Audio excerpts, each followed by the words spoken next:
How's it going, everybody? I am Sam Sota. Today we're going to be talking about what are my personal future goals when it comes to keeping reptiles, breeding, and essentially making videos and whatnot about all the animals that I keep. So stick around and we'll be talking about that.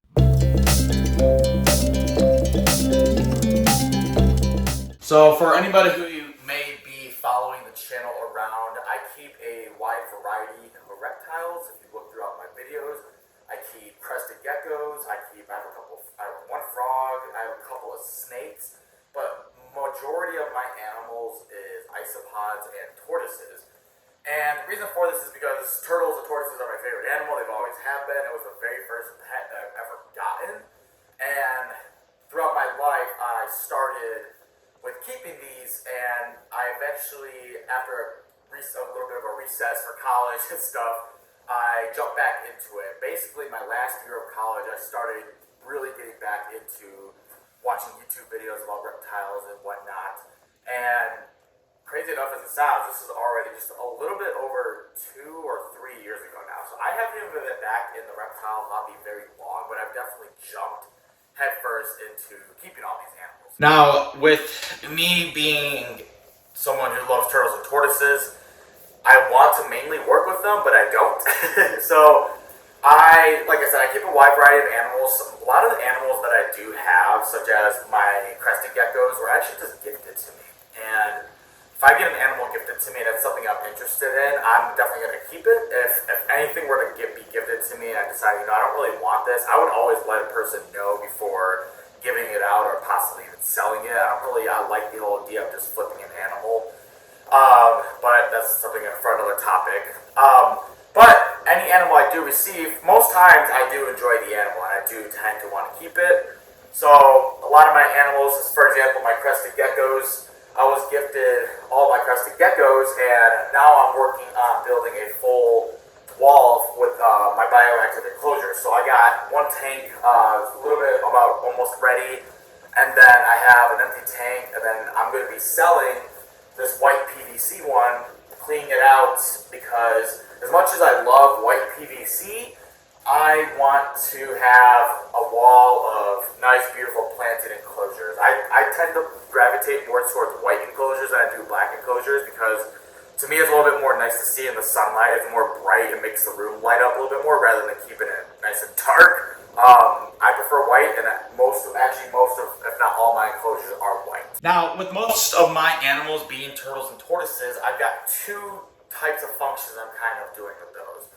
Some of my turtles and tortoises that breed, for example, I just recently received a pancake tortoise from the Turtle Tortoise Preservation Group, which was gifted to me, but any breeders that come out of him will actually be donated back to the group. And this is just something that is part of being a good person and helping out with these assurance colonies. So for example, if I have another male, if he breeds any of my females, my main idea is I'll probably end up selling those animals. And the reason for that is because keeping all these animals is very expensive. You need money to pay for all of them, and having that extra money can definitely help out. I'm very picky about who I give animals to. I haven't sold a lot of animals in my lifetime, but I am very adamant that they know their husbandry needs, they are able to afford it, etc., etc. And the reason for this is because I care a lot for these animals, and at the end of the day, having money does help, but it is not always about the money in these cases. So when it comes to turtles and tortoises, all my ones that I currently own will most likely be sold when they have offspring. For example, like my Eastern Hermans. Those are very common. You don't really necessarily, there's plenty of owners who have them. They're breeding very well in captivity. So there's no need to have a worry for them when it comes to their natural sources. Now, it is very similar like that for the pancake tortoises, because yes, they are critically endangered in the wild, but there are plenty of people breeding them all over the world. So there's really no fear of them actually going fully extinct.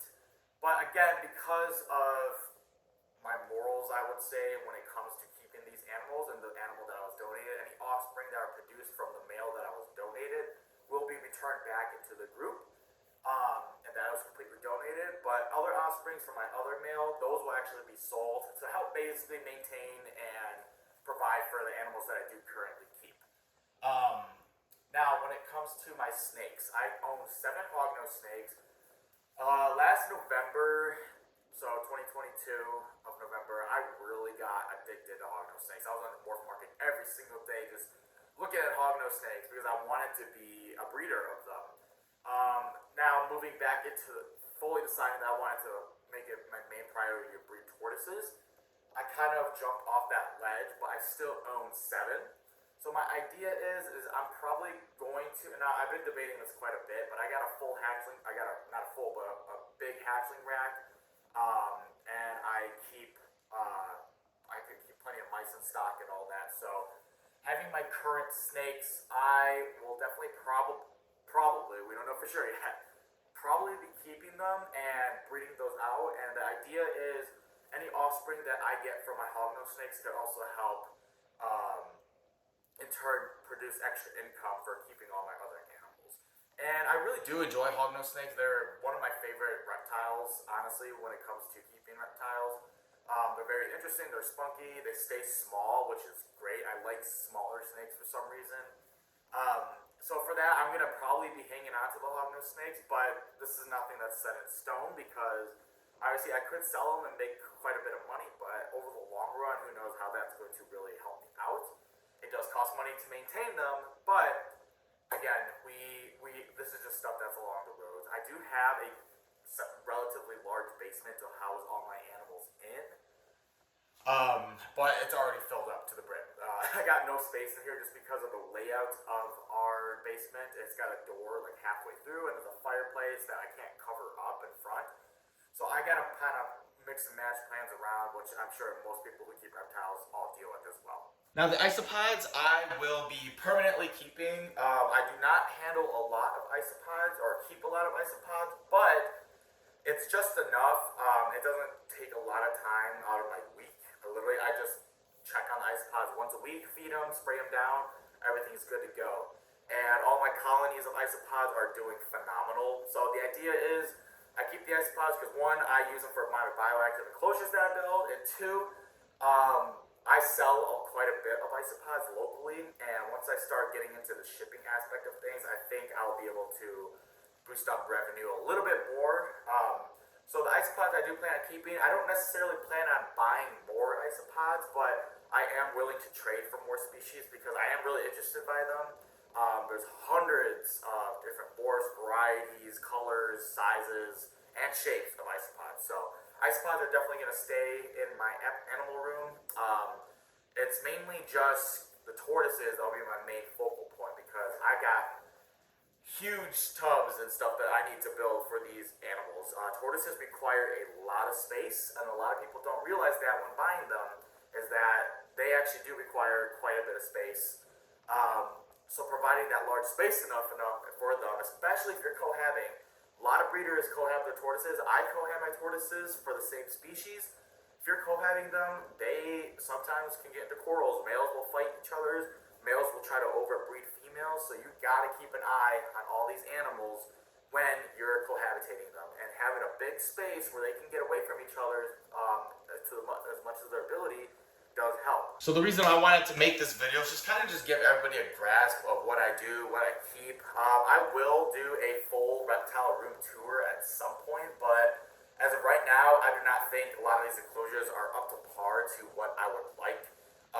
For example, my 6-foot long enclosures that you can see over there, they are pretty bare. They do have the minimal stuff that you need, a hive, water dish, food dish, all that good stuff. But to me, it needs to have more. So the idea is, right now, my pancake tortoises, I have 8 pancake tortoises, and they're being housed in a 4x2x18 enclosure, which, in my opinion, that is borderline animal abuse because there's so many animals in that small enclosure. Now, you would look in there and you don't see any, which is great because, you might not even be able to tell that there's so many animals in there, but that's because they're a master at their craft. They're a master at hiding. But my plans for that is I actually just recently purchased a 8-foot by 3-foot by 2-foot galvanized tub, and it is absolutely massive. And what I would like to do, I have 2 plans I've really been debating on, but I think I'm going to move with the pancake tortoises on this. tortoise on there because he's my largest animal. He's about this big, and I would love for him to have a massive space.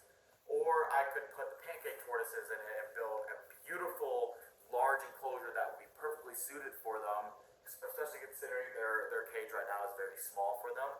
The only issue is I have a cat who would possibly get into it. I haven't had any issues yet, but he's very curious about the animal, so I would have to make it cat proof in order to do so. So I think I'll move forward with using it for the pancake tortoises, but I still got to kind of put some ideas together when it comes to all that. But all in all, I'm happy where I am with the reptile hobby right now, even though I'm kind of freshly back in it. I've only been in about 3 years again. I have learned quite a lot, and I do have a biology background, which has helped immensely when researching these animals because I can understand reading manuscripts and looking through an abstract real quick or finding good sources and databases to see scientific studies that include these animals. So that has helped me out immensely when coming back into the reptile hobby. Obviously, throughout the months, you're going to see me improve all these enclosures one by one. I do plan on maybe getting rid of some cages and kind of optimally setting everything up. I might get a very large shelf to stack my 6-foot enclosures on because the amount of weight on that bottom enclosure is making it bow a little bit. It's still stable enough, but it's kind of making me a little sketched out. So I'm hoping next week I'll have my new build finished for the pancake tortoises. If not, it'll possibly be within the next 3 weeks. I will make a build on that, and I just wanted to take the time to kind of tell whatever audience I may have what I do with the reptiles, how many I keep, what types I keep. I keep a little bit of everything, but I appreciate you guys all watching. Be sure to check out some of my other videos, especially my newer bioactive builds, and we will see you in the next video.